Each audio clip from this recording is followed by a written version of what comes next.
Hey guys, I'm Pixel Dan, and this is a review of the Nickelodeon Teenage Mutant Ninja Turtles, Dark Beaver. That's right, the first of the Dream Beavers comes to the Nick Turtles toy line. It was an episode that I absolutely loved, and I was so excited to be getting these guys, so let's go ahead and check out Dark Beaver.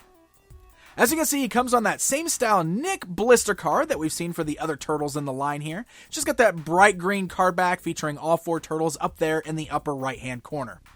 And when you rotate that around to the backside, we get a new bio for Dark Beaver with a description along with an image of the character straight out of the cartoon series. And down below that, we get a look at some of the other figures in the Nick Turtles line from Playmates. So let's go ahead and get Dark Beaver outside of the packaging and take a closer look at him.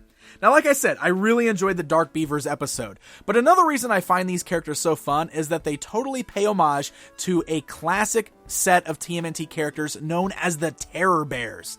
The Terror Bears come out of the old Teenage Mutant Ninja Turtles and Other Strangeness RPG. So it's kind of cool to see them paid homage to with the Dream Beavers. They're very similar characters. And just a really, really fun episode overall. So it's pretty cool seeing these guys in action figure form. Dark Beaver here was sort of like the leader of that clan. He was one of the head ones there.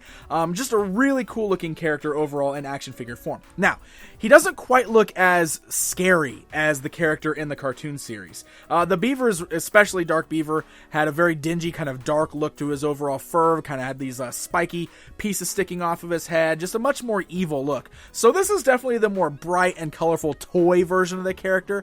But you know what? It works. I still love the overall look of this guy. So let's check out some of the details here. The fur itself is done in just a solid red. You can see most of his body is a solid red color, but he does have some nice fur kind of sculpted in. And one of the details I really like is when you come up here to his head, you can kind of see those long, kind of almost like spinier pieces of his hair that was more sticking up or kind of pointing back in the cartoon series. So kind of nice to see that they at least worked it into the sculpt. Sure, a wash of some sort to darken this up would really bring out the details and make it look a little bit better, but I'm okay with the bright red here. I think it actually makes for a fun toy.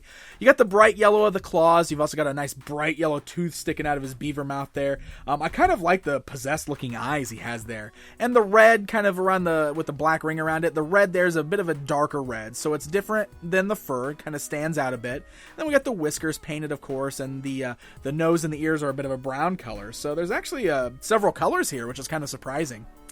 And then the stomach is really cool. You can see it's a deeper red as well, where there's no fur. And then he's got this symbol on his stomach. Now, it's kind of cool because he's also a bit of a riff on Care Bears, which the Terror Bears were as well. So he's got this little symbol on his stomach. You can see it's kind of like this napalm skull type thing. But it looks really cool. It's a very clean, really great logo. Kind of has a bit of like almost like it's kind of scraped off a little bit on there. So it's a bit worn, but looks really, really cool on there. You can see the claws and the feet went unpainted. I kind of wish those matched the yellow claws of the hands, of course. And then if we rotate it around to the back, we can see you got the kind of brownish, grayish colored beaver tail, which is really cool. Love the details and the sculpt on that. Also worth noting, it is a separate piece. When you open it from the box, you'll have to attach that yourself. But it's just a ball joint, and as you can see, locks in pretty good. Nice tight fit. You have to give it a nice firm tug and push it in there. You can pull it back out, so you don't have to worry about it falling out or anything. So let's go and talk articulation while we're at it. I showed you that that's on a ball joint. You can swivel the tail all the way around. So if we come back to the head there, you got the nice joint at the neck, which allows the head to kind of rock side to side. Since he's in a bit of a hunched over pose, it doesn't really turn the head left and right as much as that little rocking thing there. You got the ball-like hinges at the shoulders, so the arms can go upwards, forwards, backwards. No other articulation in the arms, and the only other piece we get is the swivels at the legs with the nice little hinge joints as well, so they can move forwards and backwards. But of course the feet are positioned so there's only one way the figure can actually stand. So you're not going to get a lot of crazy poses out of this guy, but I'm okay with the articulation on this one just because of his design and the way he's kind of short and stout and a bit hunched over. I feel like too much articulation probably would have broken up that sculpt a bit. So overall I'm pretty okay with that. I think that worked out pretty well, and he's a good solid figure with a nice wide base, so he stands really well. So if I bring in my tape measure here, you can see he stands just over 4 inches tall.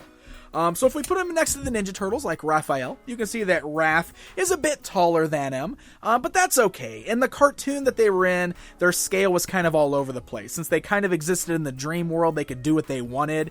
So I don't think there was really a set size for them, and plus, when they were brought into the real world anyway, they were tiny little beavers, like they were smaller than the turtles. So this size is okay. I'm all right with it. It still pairs up fine, and you can get some pretty neat little battle poses with them with the turtles. So there you go, my friends. There is a look at Dark Beaver, the first Dream Beaver in the Nick Turtles toy line. Now, we've already seen pictures of Dire Beaver as well, the purple one, so hopefully he's going to be coming shortly after this one. And here's hoping that Playmates finishes up the Dream Beavers, because we've got to have all 4 of them, especially Dave Beaver. Come on, Playmates. If you're listening to me, you got to give me a Dave Beaver. I need that figure in this line. Plus, all 4 turtles got to have a beaver to haunt them, right? So here's hoping. Regardless, Dark Beaver is hitting store shelves right now, so happy hunting, my friends! And hey guys, if you enjoyed this video, be sure to hit that like button, and don't forget to subscribe so you never miss out on one of my reviews. Until next time, my friends.